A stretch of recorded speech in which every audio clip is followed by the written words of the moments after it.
Hello అండి, welcome to Rama's kitchen. నిమ్మకాయ ఊరగాయ నిలువ పచ్చడి ఎలా పెట్టాలనేది చూద్దాం ఒకసారి. ఒక 50 కాయలు నిమ్మకాయలు తీసుకున్నాను. చెట్టు మీద కాయలు ఇవి. తీసుకొని శుభ్రంగా కడిగి బట్టతో తుడిచి పొడి బట్టతో గాలి కారిన తర్వాత నిమ్మకాయ ఊరగాయ ఎలా పెట్టాలని చూద్దాం ఒకసారి. ఇవి 2 పీసులు చేసి తర్వాత 4 చేసి మళ్ళీ ఒక్కో దాంట్లో ఇట్లా కట్ చేయాలి. ఇట్లా కట్ చేస్తే మనకు పీసు వేస్ట్ కాదు. వేసుకున్నప్పుడు కావాల్సినంత వేసుకోవచ్చు, 1-2 అలా. ఒక 30 కట్ చేసి ఒక 20 జ్యూస్ తీద్దామని పక్కన పెట్టాను. దాంట్లో గింజలన్నీ తీసి పక్కన పెట్టుకోవాలి. మనం పచ్చడి తినేటప్పుడు చేదు వస్తుంది, అది పంట కిందికి పడితే, అందుకు తీసేసాను నేను. ఇది జ్యూస్ అంతా తీసుకోవాలి.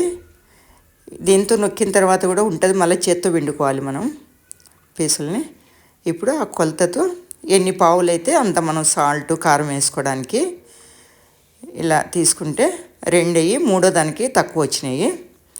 తర్వాత వచ్చేసి మనం దీంట్లోకి వేయాల్సింది రాళ్ళ ఉప్పు వేసాను నేనైతే. మీరు ఏదైనా వేసుకోవచ్చు, ఇదైనా మిక్సీకి వేసి వేసుకోవచ్చు. నేను ఇలానే వేసాను, కరిగిపోద్ది ఇదేమో, మీకు డౌట్ ఉండదు. 1 స్పూన్ పసుపు, తర్వాత జ్యూస్ తీసి పెట్టాం కదా, ఈ జ్యూస్ అంతా పోసేసి చేత్తో అయినా కలపచ్చు, గరిటెతో అయినా కలపచ్చు. నేనైతే గరిటె తీసుకున్నాను. గరిటెతో ఇట్లా అంతా బాగా కింద నుంచి పై వరకు అంతా కలిపేసి ఒక జాడీలో పెట్టేసుకోవాలి.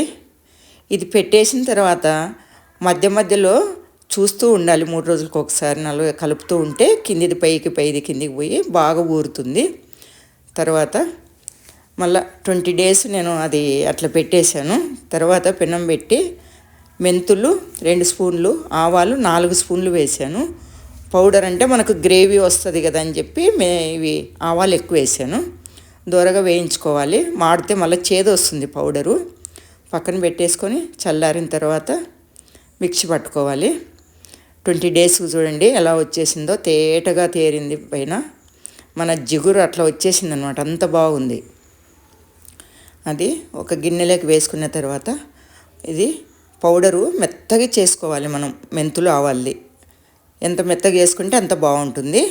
ఆ పౌడర్ వేసేసుకొని తర్వాత వచ్చేసి మనం కారం ఎంత వేసుకోవాలనేది ఇప్పుడు చూద్దాము.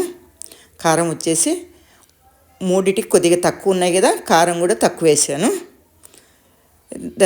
3 కరెక్ట్గా ఉంటే మీరు 1 వేసేసుకోవచ్చు. అందుకు తక్కువ ఉన్నాయని నేను తక్కువ వేసాను. ఇది పౌడర్ పట్టట్లేదు కారం పొడి, అందుకు మిగిలిచ్చేసి తర్వాత వేద్దామని అలానే పెట్టాను. కలిపేస్తున్నాను. ఇది కలిపేసుకొని మిగతాది తర్వాత వేసాను. బౌల్ పెద్దది పెట్టేసి తర్వాత వేసాను. మళ్ళీ సూర్యకారం పొడి వాడాను. ఇది పచ్చళ్ళకి చాలా బాగుంటుంది, కలర్ వచ్చేస్తుంది బాగా. తర్వాత ఆయిల్, మీరు పల్లి ఆయిల్ అని తీసుకోవచ్చు. నేనైతే రిఫైండ్ తీసుకున్నాను. అదే ఉంటే మనకి ఏది ఉంటే అదే ఇంకా వాడేది ఇంట్లో. ఇది బాగా వేడైన తర్వాత 1 స్పూన్ వచ్చేసి ఇంగువ వేసుకోవాలి. గోరువెచ్చగున్నప్పుడు వేయాలి, బాగా వేడి మీద వేస్తే నల్లగా అయిపోతుంది ఇంగువ అనేది. ఇప్పుడు పచ్చళ్ళకి ఆయిల్ అంతా వేసేసి మనం ఒక గరిటె తీసుకొని అంత కింద నుంచి అంతా కలిపేసుకోవాలి.